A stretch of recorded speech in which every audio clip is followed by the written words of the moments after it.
Dear students, last class আমি ইউক্লিডৰ বিভাজন প্ৰমেয়িকাৰ যোনটো প্ৰথম অনুশীলনী আছিলে তাৰ 4 নম্বৰলৈকে কৰিছিলো আজি 5 নম্বৰ অংকটো চাও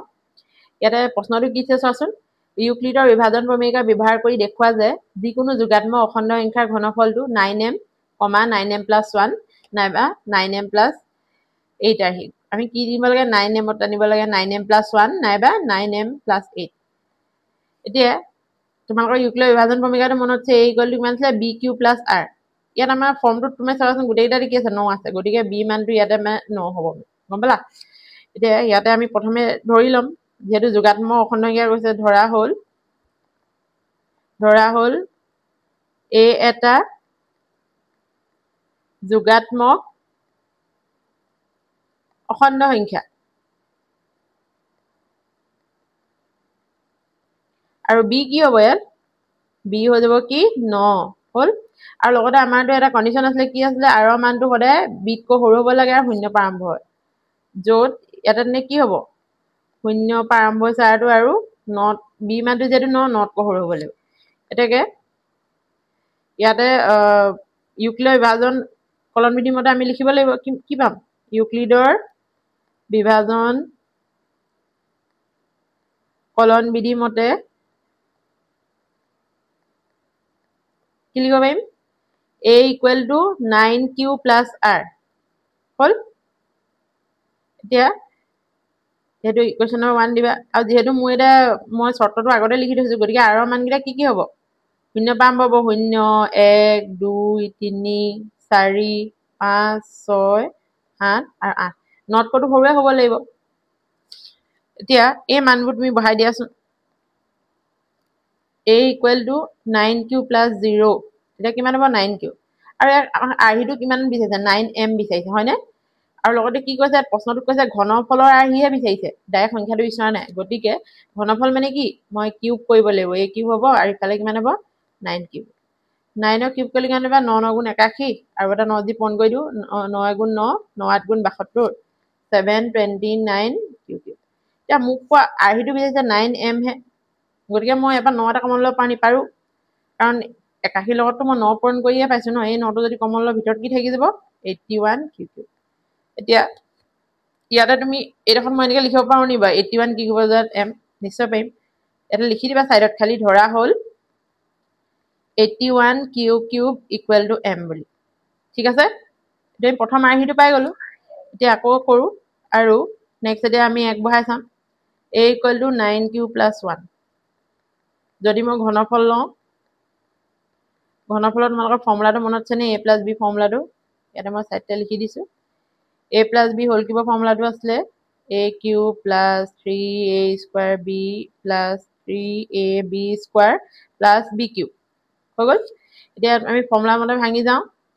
প্ৰথমটো কি হ'ব 9q³ + 3 * 9q² * 1 তাৰপৰা 3 * 9q * 1² প্লাস কিমান হ'ব 1q হল এটো মোৰ কাৰণে হৈছে এটো বি হৈছে তেনেকৈ ভাই এতিয়া 9 ৰ কিউব কৰিলে কিমান হ'ব মই ওপৰত উলিয়াই থৈছিলো 729 কিউব আৰু এটো কৰিলে 9 × 9 = 81 81 লগত 3 কৰিলে কিমান হ'ব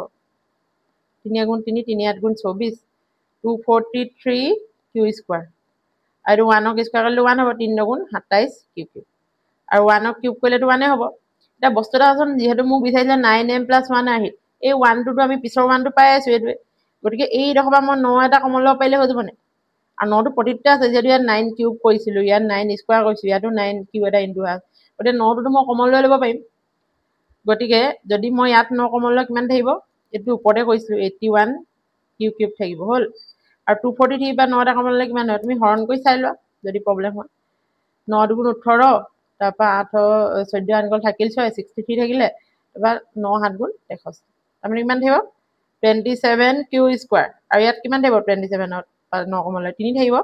3q + 1 দে এডখৰ বদলি মই m লিখিব পাৰিম ইয়াত খালি সাইডত তুমি লিখিব লাগিব আৰু ধৰা হল 81q³ + 27q² + 3q = m বুলি হল এটা কি হল আমাৰ 2 নম্বৰ আৰহিটো পাই গলো 9m + 1 তাৰ পৰা এবাৰ মই 2 বহাই চাম আকৌ মানে তুমি গুটেই গিটা আহি 9m 9m + 1 তাৰ এটা এটা দেখাব লাগিব মানে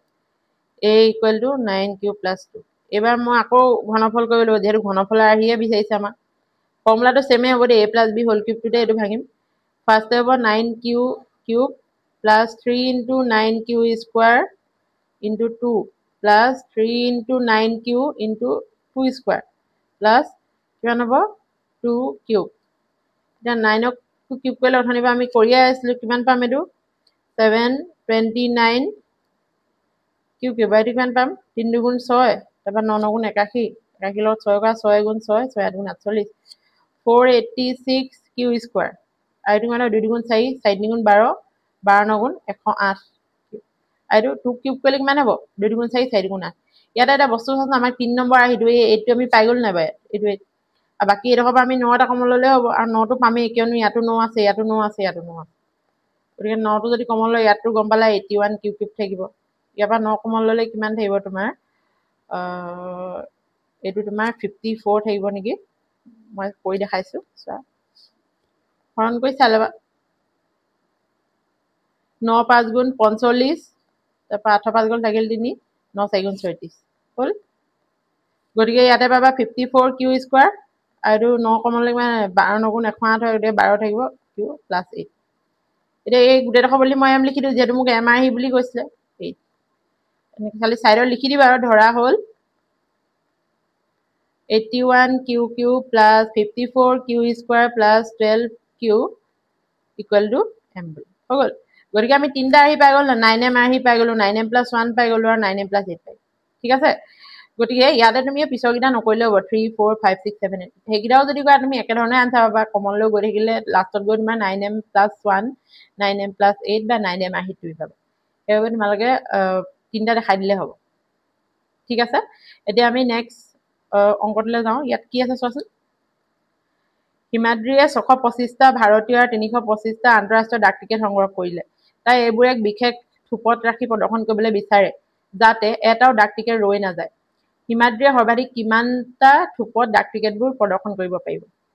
ইয়াতে তোমাৰ লিখা আছে টিকেট কিমান আছে দুটা দিয়া আছে যে 625টা ভাৰতীয় আৰু 325টা আন্তঃৰাষ্ট্ৰীয় এতিয়া ইয়াত চাবলৈ হলে তোমালোকেতো গম পাইছা ইউক্লিডৰ বিভাজন ভূমিকা পঢ়ি আছো গতিকে আমি নিশ্চয় গখাউৱে উলিয়াব লাগিব কিন্তু ইয়াত এটা বস্তু চালে তোমালোকে গম পাবা লখাউনে সৰ্বাধিক কৈছে সৰ্বাধিক মানে বেছি বেছি মানে কি আছে গখাউ মানে গৰিষ্ঠ সাধাৰণ উৎপাদক গখাউ তোমালোকে ফুল ফৰ্মটো জানা কি হয় গৰিষ্ঠ গৰিষ্ঠ মানে কি বেছি গতিকে সৰ্বাধিক সেই কথাটো কৈছে গৰিষ্ঠ সাধাৰণ উৎপাদক ঠিক আছে আমি ইয়াত গখাউ উলিয়ালে আমাৰ আনসাৰটো আমি পাই যাম এতিয়া তোমালোকে লিখিবা দিয়া আছে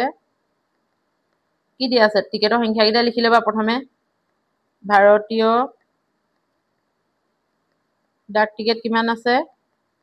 ভাৰতীয় ডাক টিকেট আছে 625টা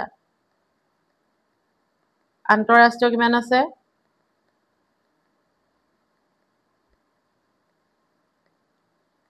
আন্তঃৰাষ্ট্ৰীয় ডাক টিকেট লিখিবা 325টা ঠিক আছে ইয়াত লিখি দিবা সৰ্বাধিক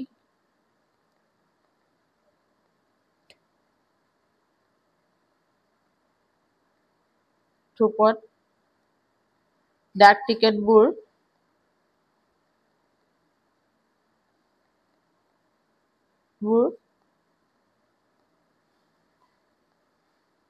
প্ৰদৰ্শন কৰিবলৈ গখা উলিয়াব লাগিব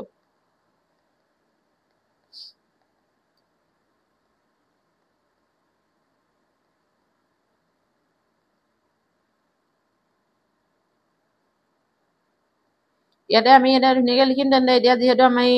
জানো ইউক্লিডৰ বিভাজন ভূমিকা প্ৰয়োগ কৰিব লাগিব ইয়াত লিখিবা কোনটো ডাঙৰ হয় এইটো লিখিবা সৰুতে ডাঙৰটো আমি হৰণ কৰিব লাগিব 625 325 ইউক্লিডৰ কলন বিধি মতে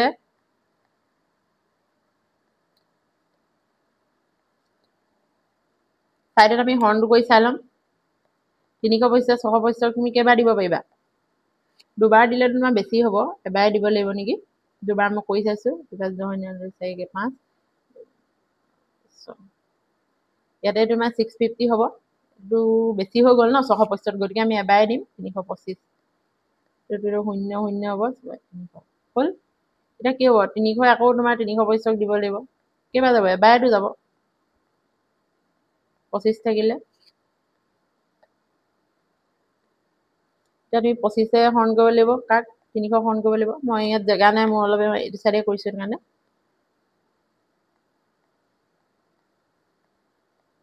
কৈছে তোমাৰ 300 কেইবাৰ যাব ইয়াতে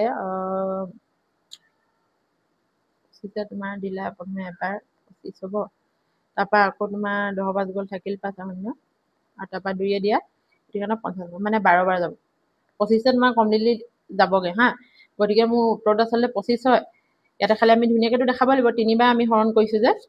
এটা লিখিবা প্ৰথমে কি দিলা তুমি 625 কি হৰণ কৰিছিলা 325 হৰণ কৰিছো মনত আছে না তোমালোকৰ